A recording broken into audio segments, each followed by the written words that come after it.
Bismillahirrahmanirrahim. Assalamualaikum warahmatullahi wabarakatuh.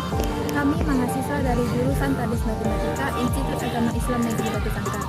Video ini dibuat untuk menyelesaikan tugas kelompok dari mata kuliah Manajemen Pendidikan dengan dosen pengampu Bapak Dr. Asmendri SHG MPD.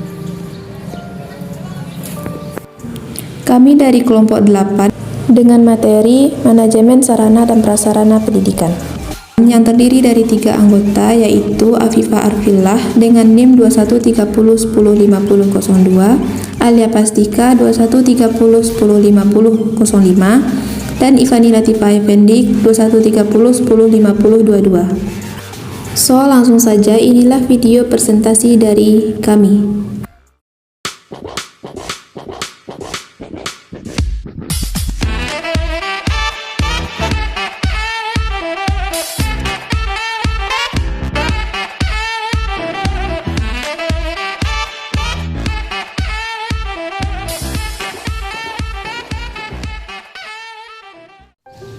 Manajemen sarana dan prasarana pendidikan juga merupakan salah satu tolak ukur dari mutu sekolah. Tapi fakta di lapangan yang ditemukan bahwa sarana dan prasarana yang tidak dioptimalkan dan dikelola dengan baik. Untuk itu diperlukan pemahaman dan pengaplikasian manajemen sarana dan prasarana yang lebih efektif dan efisiensi. Kedua, udah pada tahu belum konsep manajemen sarana dan prasarana pendidikan? Konsep manajemen sarana dan prasarana pendidikan. Sarana dalam perspektif penulis, peralatan dan bahan yang digunakan langsung dan menunjang proses pendidikan di madrasah atau sekolah. Sedangkan prasarana adalah segala perlengkapan dan bahan yang secara tidak langsung digunakan dan menunjang proses pendidikan di madrasah atau sekolah.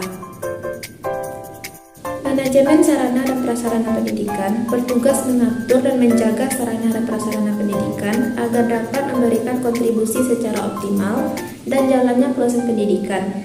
Kegiatan pengelolaan ini meliputi kegiatan perencanaan, pengadaan, pengawasan, penyimpanan, inventarisasi, dan penghapusan serta penataan.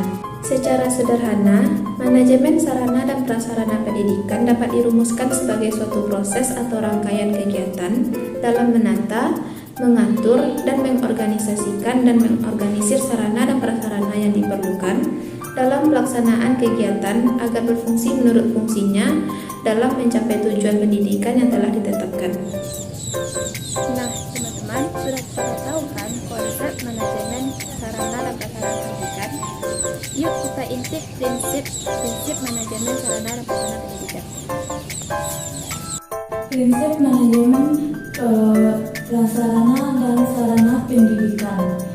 Menurut Mulyasa, program pendidikan dapat dilaksanakan dengan baik dengan mencapai prinsip sebagai berikut. Yang pertama, prinsip mencapai tujuan, yaitu bahwa sarana prasarana pendidikan di madrasah atau di sekolah hendaknya dalam proses siap dipakai. Yang kedua, prinsip efisiensi, bahwa sarana prasarana pendidikan di madrasah atau di sekolah dapat dilaksanakan dengan perencanaan yang seksama. Yang ketiga, prinsip administratif, bahwa sarana dan prasarana pendidikan di madrasah atau di sekolah hendaknya memperhatikan undang-undang, peraturan, instruksi, dan petunjuk teknis. Yang keempat, prinsip kejelasan tanggung jawab, yaitu sarana dan prasarana pendidikan di madrasah atau di sekolah hendaknya kewenangannya itu bertanggung jawab kepada personel. Yang kelima, prinsip kekohesifan, yaitu bahwa sarana dan prasarana pendidikan di madrasah atau di sekolah mestinya diimplementasikan dalam bentuk kerja yang sangat kompak. Adapun prinsip-prinsip manajemen sarana prasarana menurut Priyansa dan Soma tahun 2014.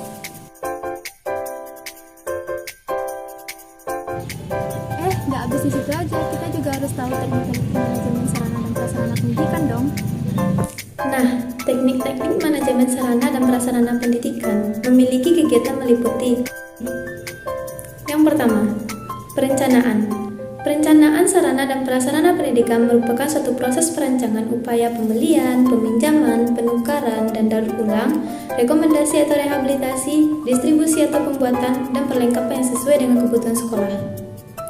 Oleh karena itu, perencanaan harus dilakukan dengan baik dengan beberapa syarat berikut.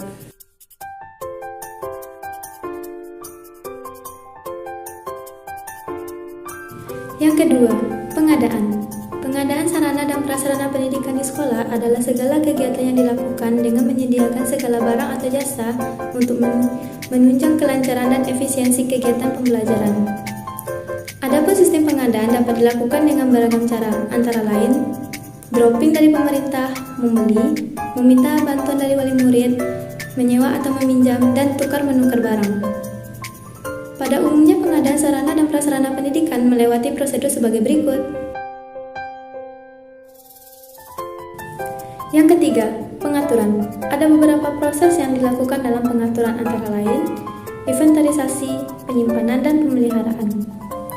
Inventarisasi ialah pencatatan dan penyusunan sarana dan prasarana yang ada secara teratur, tertib, lengkap, berdasarkan ketentuan yang berlaku. Tujuan dari inventarisasi yaitu penyimpanan, yaitu kegiatan menyimpan sarana dan prasarana pendidikan di suatu tempat agar kualitas dan kuantitasnya terjamin. Hal ini dapat memperhatikan faktor pendukungnya, yaitu pemeliharaan, ialah kegiatan untuk melaksanakan pengurusan dan pengaturan agar semua sarana dan prasarana selalu dalam kondisi baik dan siap pakai untuk digunakan tujuan pendidikan.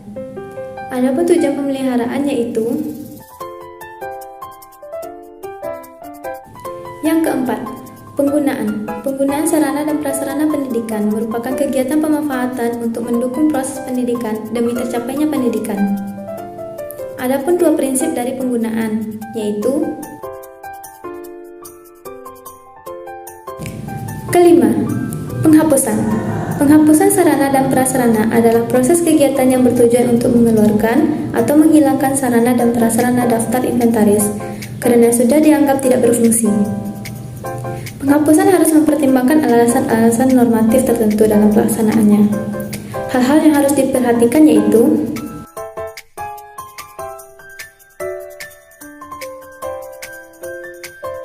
keenam, penataan. Penataan sarana dan prasarana pendidikan diperlukan sehingga fungsional, aman, dan atraktif untuk keperluan proses belajar mengajar di madrasah atau sekolah. Secara fisik harus menjamin adanya kondisi yang higienik. Secara psikolog dapat menumbuhkan minat belajar karena hampir dari seluruh waktu siswa belajar dan bermain di sekolah. Ada dua teknis yang berkenaan dengan bagaimana menata sarana dan prasarana pendidikan, yaitu penataan ruang dan bangunan sekolah dan penataan perabot sekolah.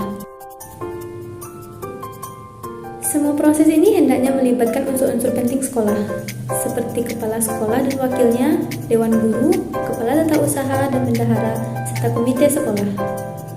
Nah, dari penjelasan tadi, teman-teman udah pada tahu kan kenapa manajemen sarana dan prasarana pendidikan menjadi tolak ukur dari mutu sekolah? Untuk itu, jangan sampai lupa ya, bahwa manajemen sarana dan prasarana pendidikan itu sangat penting baik di madrasah maupun di sekolah. Jangan lupa like, comment, and subscribe ya. See you next time. Assalamualaikum warahmatullahi wabarakatuh.